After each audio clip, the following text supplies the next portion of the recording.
संस्कार कैसे जीवन में आते हैं और संस्कारों के माध्यम से ही व्यक्ति उच्च बनता है। क्योंकि जिस प्रकार से पाषाण में संस्कार दिए जाते हैं तो पाषाण से परमात्मा बन जाते हैं और पूज्यता उस पाषाण में आ जाती है, जिसके लिए बड़े बड़े आचार्य परमेष्ठी, उपाध्याय परमेष्ठी, साधु परमेष्ठी भी नमोस्तु करते हैं उस जिन बिंब को, उस जिन प्रतिमा को। इसी प्रकार से जो विभिन्न दिनों से संस्कारों की बात चल रही है कि पाठशाला के निमित्त से भी शिक्षिकाएं बच्चों को अच्छे संस्कार देती हैं। और जब देखा जाता है, आपने देखा होगा कि पाठशाला में जो बच्चे पढ़ने जाते हैं तो उनमें संस्कार देने के लिए पूरा वर्ष भर शिक्षिकाएं प्रयास करती हैं, पुरुषार्थ करती हैं। उसके बाद भी कई बार लोग संतुष्ट नहीं होते हैं और यही बोल देते हैं, कुछ भी उनको कुछ कमेंट्स आदि कर देते हैं या कुछ शिकायत आदि कर देते हैं। उनको पसंद नहीं आता है। क्यों नहीं आता है? तो ये स्थितियां बनती हैं। लेकिन पूर्व के दिनों में बताया गया था कि केवल ज्ञान में निमित्त बनता है। अगर आज आप कुछ भी पढ़ रहे हैं, पढ़ा रहे हैं, तो आगे चलकर वही केवल ज्ञान के रूप में परिणत हो जाता है। यानी शुद्ध केवली बनने में एक माध्यम होती है जो धार्मिक शिक्षा। और जो पढ़ाने वाली शिक्षिकाएं होती हैं या शिक्षक होते हैं, जब वह बार बार पढ़ाते हैं परिभाषाएं, तो उनको भी वह कंठस्थ हो जाती हैं। ये पढ़ाने से फायदा होता है। तो जिस प्रकार से किसी को अगर रसगुल्ला खिलाते ना, अपन दूसरे को रसगुल्ला खिलाएंगे तो अपना हाथ तो मीठा हो ही जाता है। उसी प्रकार से ये नहीं सोचे पढ़ाने वाले कि मैंने वर्ष भर पढ़ाया, मुझे उसके बदले में कुछ प्राप्त नहीं हुआ। अगर आपने ऐसा सोच लिया तो आपका ज्ञान का जो पुण्य का जो फल मिलना था वह फल व्यर्थ जाता है। इसलिए अपना काम है पढ़ाने का। जिस प्रकार से आचार्य भगवान जो भी काम करते हैं किसी ख्याति पूजा लाभ के निमित्त से नहीं करते, लेकिन समाज का कर्तव्य है कि जो शिक्षिकाएं होती हैं उनका सम्मान करना चाहिए। क्योंकि बच्चों को पढ़ाना बहुत कठिन होता है। बोलते ना, बच्चों की दोस्ती जी का जंजाल, छूट गई दोस्ती हो गए कंगाल। तो बच्चों को संभालना, एक बार शिविर लगा था तो शिविर में सभी लोगों ने हाथ खड़े कर लिए थे, कोई तैयार नहीं था बच्चों को पढ़ाने के लिए। लेकिन फिर हमारा नंबर आया, उस समय हम ब्रह्मचारी थे, तो पढ़ाने का प्रयास किया शिविर में बच्चों को। तो बहुत कठिन होता है। इसी प्रकार से जहाँ जहाँ जब जाते हैं, शाम की कक्षा होती है कई बार, तो बच्चों को संभालना बहुत कठिन होता है। इसलिए या तो अकेले बच्चे रहें या बड़े रहें। अब सोचो दोनों को एक साथ पढ़ाना। और दूसरी बात यहाँ पर चलती है कि नहीं चलती पाठशाला, महिलाओं की भी पाठशाला होना चाहिए, पुरुषों की भी पाठशाला होना चाहिए, जिसमें महिला कोई जो सीनियर महिला हो, कोई भी जो जिस स्वाध्यायशील हो, वह महिलाओं को भी पढ़ाए। पुरुष पाठशाला भी होना चाहिए, क्योंकि अपने यहाँ स्वाध्याय की परंपरा कम है। देखो मुनिराज भी 1 घंटे तो कम से कम स्वाध्याय करते ही हैं सब मिलकर। जो बिहार आदि होता है वो बात अलग है, अपना अपना सेल्फ तो करते ही हैं। क्यों करते हैं? क्योंकि अगर जैसे कोई समय नहीं है किसी को, तो 10 मिनट तो कम से कम करना चाहिए। इसी तरीके से अभ्यास करते करते स्लो ड्राइव लॉन्ग लाइफ। एक बार हमने उदाहरण भी दिया था कि स्टोरी सुनो, स्टोरी आने वाली है तो सुनते हैं स्टोरी। देखो अभी आती है स्टोरी में क्या आता है, एक राजा था और एक रानी थी, और राजा और रानी दोनों अपने महल पे खड़े हुए थे, और महल पे खड़े खड़े दोनों देख रहे थे एक नवजात बछड़ा था, जो गाय का बछड़ा रहता ना, उसको देख रहे थे। और पहले राजा उठा के लाया नीचे से ऊपर तक, अपने महल की छत तक। फिर रानी से कहा गया तो रानी भी लाई नीचे से लेके ऊपर तक, फिर छोड़ आए उसको। फिर कुछ दिन बाद फिर देखा उन्होंने, बहुत महीने हो गए, कई महीने कि वर्ष भर हो गया होगा और महीने गुजर चुके थे। उसके बाद राजा से कहा गया, राजा नीचे गया, उसने बछड़े को नहीं उठा पाया, वापस आ गया। रानी से कहा गया कि तुम जाओ, तो रानी जाती है और बछड़े को उठाकर ऊपर ले आती है।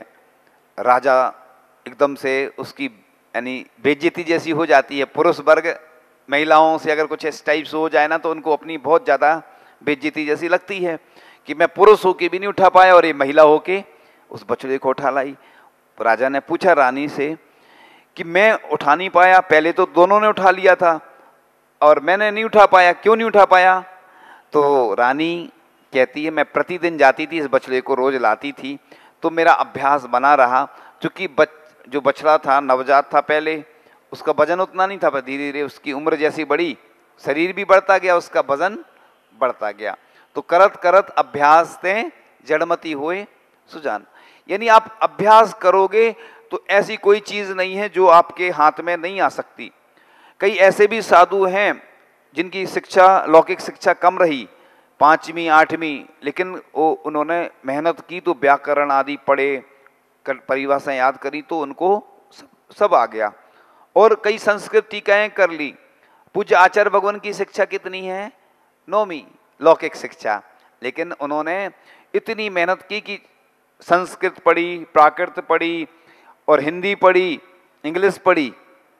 आचार्य जी ने मेहनत करी तो मेहनत के बल पर आज पूरी दुनिया में उनका जो ज्ञान है वह सर्वश्रेष्ठ ज्ञान बना।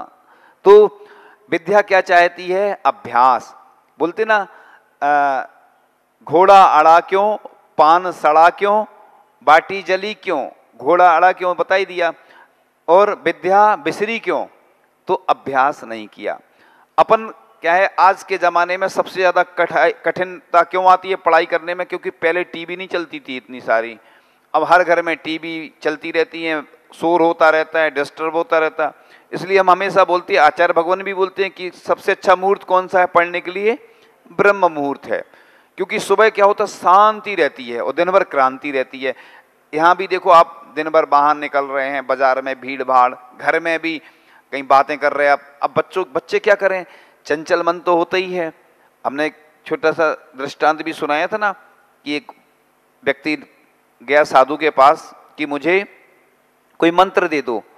साधु ने कहा अभी नहीं है। फिर दूसरे दिन फिर पहुंच गया, कोई मंत्र दे दो। साधु ने कहा अभी नहीं है। अब साधु ने भी सोचा कि यार जी बार बार क्यों आ रहा है हमारे पास? आचार्य जी के पास कई लोग जाते ना, हमें पंचकल्याण करवाना है, हमें व्रत लेना है या और कोई काम के लिए जाते, तो आचार्य जी टालते हैं, बार बार उसकी परीक्षा लेते हैं कि इसके अंदर कितनी भावना है। ऐसे ही तो नहीं कर रहा। प्रायश्चित लेने भी जाते हैं तो 6 बार तक लिखा है, 6 बार तक आचार्य महाराज वापस कर सकते, 6 बार। अब सोचिए, आप लोग तो एक ही बार नहीं जा पाते, और वास्तव में व्यस्तता भी रहती है आचार्य जी की। तो वह साधु भी सोचता है, और वो जो गया था व्यक्ति साधु के पास, वह भी सोचता है कि यार जी साधु मना कर रहे हैं तो कुछ ना कुछ तो है इनके पास। और साधु भी सोचता है ये बार बार आ रहा है, चलो सोचते आएगा तो अब दे देंगे। साधु ने सोच लिया मंत्र दे देंगे इसको। वो व्यक्ति गया, तीसरी बार तो ने मंत्र दे दिया और ये कहा कि बंदर को याद नहीं करना। अब वो जैसे ही गृहस्थ व्यक्ति था जो आता है मंत्र सिद्ध करने बैठता है, तो वह जैसे ही मंत्र सिद्ध करने बैठता है तो उसको बंदर याद आ जाता। अब वो सिद्ध ही नहीं हो रहा था। वो गया व्यक्ति साधु के पास, अपना मंत्र वापस ले लो, हमें सिद्ध नहीं हो रहा है। तो वो कहता है पहले से आपको ये नहीं बताना था कि बंदर को याद नहीं करना? तो साधु ने कहा कि बंदर कोई और नहीं, तेरा मन है जो चंचल है। इसलिए चंचल मन को कहा है सर्वार सिद्धिमाचार्य पूज्यपाद स्वामी ने कि यह विपरीत दिशा में ले जाता है। मन विपरीत दिशा में ले जाता है, हमेशा मन चंचल होता है। इसलिए तो मंत्र रखे हैं। मंत्र का मतलब होता है जो मन से, उसमें कुछ धातु प्रत्यय लेकर लगा करके व्याकरण से सिद्धि होती है और मंत्र बन जाता है मन से। इसलिए मन को लगाने के लिए तो माला फेरते हैं। माला बनी काष्ठ की, जामे डाला सूत, माला बेचारी का करे जपने वाला कपूत। तो इसलिए लिखा है कि चाहे एक माला फेरो, अच्छे से विशुद्धि पूर्वक फेरो, शांति से फेरो, बिल्कुल आकुलता से फेरोगे। अब नहीं है समय तो फिर तो भेजनी पड़ेगी। जैसे पाठ करते ना, उत्कृष्ट मध्यम जघन्य विधि बताई ना। एक जैसे माला फेरने की एक पश्चातानुपूर्वी विधि है, यानी जैसे डमो लोए सब साउडम से डमो अरियंताड़म तक, पीछे के क्रम से भी फिर सकते और शुरू से लेके आखिरी तक फिर सकते, बीच में भी किसी भी चेंज करके भी फेर सकते। तीन विधि उत्कृष्ट मध्यम जगन, पश्चातानुपूर्वी पूर्वानुपूर्वी यत्र तत्रानुपूर्वी, यानी सिर्फ डमोकार मंत्र और कोई मंत्र उल्टा सीधा नहीं फेरना, नहीं तो बाद में कहो कि महाराज जी ये ऊपरी बाधा हो गई, समस्या आ गई, क्योंकि मंत्रों की अवनय करने से ऊपरी बाधाएं हो जाती हैं। इसलिए जब भी शांति धारा करो या पढ़ो बिल्कुल शुद्ध उच्चारण होना चाहिए, अथवा कोई मंत्र की जाप कर रहे हैं तो शुद्ध होना चाहिए, अथवा कोई भी जो भी अनुष्ठान कर रहे हैं, पूजन कर रहे हैं, उसमें इन चीज़ों का ध्यान रखते हुए। और एक चीज़ और कि मोबाइल में कभी भी मंत्र आदि नहीं डालना रिंगटोन में। पढ़ना अलग बात है, स्रोत आदि मोबाइल के माध्यम से आप लोग पढ़ते रहते हैं। तो बच्चों के लिए ये विशेष मुहूर्त होते हैं, ब्रह्म मुहूर्त। तो रात में बोलते ना हिस्ट्री ज्योग्राफी बड़ी बेवफा, रात भर याद करो सुबह सफा। तो कई पहले लोग याद करते थे, तो इसलिए कई लोग होशियार लोग क्या करते कि जो है ना हेडिंग याद कर लेते। आइंस्टीन का फॉर्मूला है, आइंस्टीन क्या बोलता है, आइंस्टीन कहता है कि कोई भी चीज को याद करना, जैसे आकाश नीला है, कैसा है नीला, अपने मेमोरी में सेव कर लो। कंप्यूटर और मोबाइल में क्या होता है, पासवर्ड डले रहते ना, उससे सेव हो जाते। अपने माइंड में भी वैसे ही होता है। तो बच्चों को ऐसे ही बताना पड़ता है कि तुम कोई भी चीज की हेडिंग याद कर लो। रटने से याद नहीं होता, उसको समझना पड़ता है। आज जो विद्या है वो ऐसे ही हो रही है कि जितने बच्चे हैं सब अपने बच्चे को कलेक्टर बनाना चाहते हैं, कोई एक्टर बनाना चाहता है, और कोई इंजीनियर, कोई डॉक्टर। खुद तो जीवन भर पढ़ाई नहीं की, अपन ने कितनी पढ़ाई की बताओ, और बच्चों को अपने से ज्यादा कई गुना अच्छा बनाना चाहते हैं। तो बच्चे अच्छे तब बनेंगे जब उनमें अच्छे संस्कार आएंगे। क्योंकि बच्चों को तो मंदिर नहीं भेजोगे और सोचोगे कि तुम्हारे बच्चे पढ़ाई में बहुत आगे निकल जाएं, तीन काल में आगे नहीं निकल सकते, क्योंकि पुण्य होता है। हम लोग खुद ब्रह्मचारी अवस्था में जब संघ में प्रवेश होता है, हम लोगों को कुछ नहीं आता था, लेकिन संघ में इतनी सारी चीजें सीखने को मिली। वैयावृत्ति कैसे करना, थर्मामीटर कैसे देखना, थर्मामीटर तक नहीं जानते थे कि कैसे बुखार देखा जाता। लेकिन संघ में आचार्य भगवान की कृपा ऐसी हुई कि संघ में जो अनुभव मिलते हैं वो दुनिया में कहीं नहीं मिलते। बिहार करते हैं तो हर नए नए गांव जाते हैं, गांव का पानी पीते हैं, गांव का भोजन करते हैं, तो एक अलग ही अंतर आता है, अनुभूतियां होती हैं। और संघ में एक से एक शिक्षित मुनि महाराज होते हैं और समाज के लोग भी आते जाते हैं, तो उससे अनुभव प्राप्त होते जाते। तो अनुभव अपने आप में गुरु है। आचार्य जी बोलते हैं कि अनुभव अपने आप में गुरु है। इसलिए आप सोचो कि बच्चों को हम पाठशाला नहीं भेजें, बस पढ़ाई कराते रहेंगे दिन भर, बच्चे कभी भी होशियार नहीं बन सकते। क्योंकि बच्चों को जब सबसे पहले इसलिए मंदिर भेजा जाता है, क्योंकि मंदिर के दर्शन करने के साथ ही अपने आप उनके अंदर क्या आती है, अलग से ऊर्जा आ जाती है। क्योंकि ऊर्जा के भंडार होते अपने जिन बिंब जिन मंदिर। एक वो आज स्टोरी ही का दिन है ऐसा लग रहा है। फिर एक तीसरी स्टोरी आ जाती है। एक व्यक्ति थे, सेठ जी थे, और सेठ जी क्या हुआ कि सेठ जी कभी मंदिर नहीं जाते थे, और मंदिर नहीं जाते थे तो एक महाराज जी के पास उनकी पत्नी ले गई कि ये मंदिर नहीं जाते हैं। अब महाराज जी समझ गए कि इस व्यक्ति को सुधारना कैसे है। उन्होंने कहा कि इसको मंदिर का बोलेंगे तो नहीं जाएगा। ये कहा कि तुम तो एक नियम ले लो कि पड़ोसी के दर्शन करेंगे। तो उन्होंने कहा ठीक है। अरे सेठ जी खुश हो गए, ये अच्छी तरीका है कि इतनी दूर नहीं जाना पड़ेगा, बगल में पड़ोसी रहता है, ये अच्छा तरीका है। तो तैयार हो गए वो सेठ जी।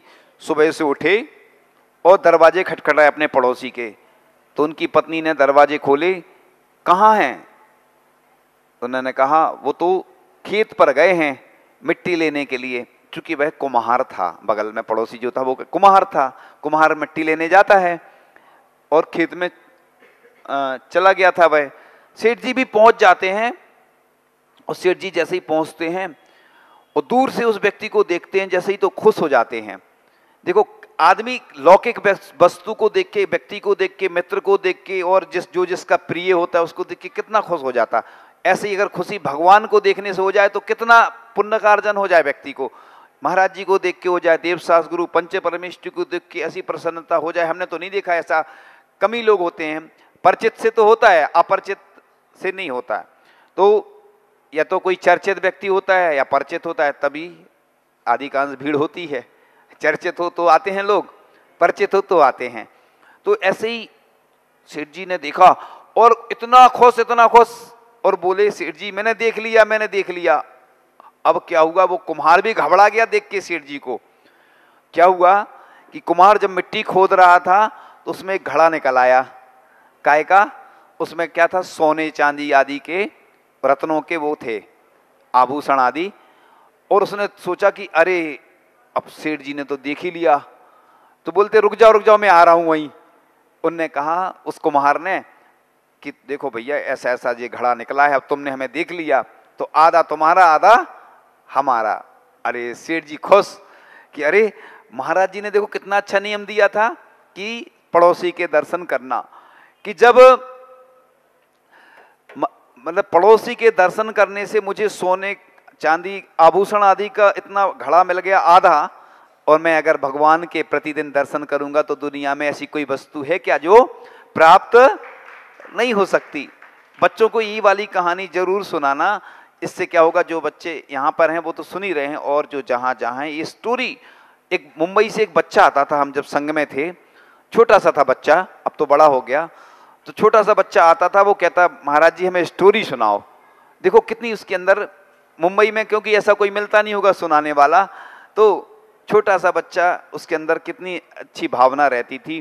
तो इसलिए बच्चों को क्या होता है कि इसी प्रकार से पढ़ाया जाता है उनको कि बच्चे पढ़ भी लें, स्टोरी उनको समझ में भी आ जाती, सुनाई भी देती है, और जो कठिन विषय होते हैं वो उनको ऊपर से निकल जाते हैं। जब बड़ों की समझ में नहीं आते हैं तो छोटे बच्चे तो इस तरीके से आज चर्चा कर रही थी कि ये चेतन पत्रिका होती है अपनी, क्या होती है, चेतन पत्रिका, जानते ना। आचार्य जी कहते हमारी पत्रिका रविवार के रविवार निकलती है, बिना प्रकाशन के, बिना खर्च के, यानी प्रवचन जो होते थे रविवार ये। तो इसी प्रकार से शिक्षक पढ़ाते समय अपने हृदय को कमजोर ना करें। जैसे अपन लोग पढ़ाते हैं ना, तो अपन ये नहीं सोचो, हीन भावना नहीं आना चाहिए अपने अंदर के मुझे तो आता नहीं है, मैं कैसे पढ़ाऊंगा इन बच्चों को।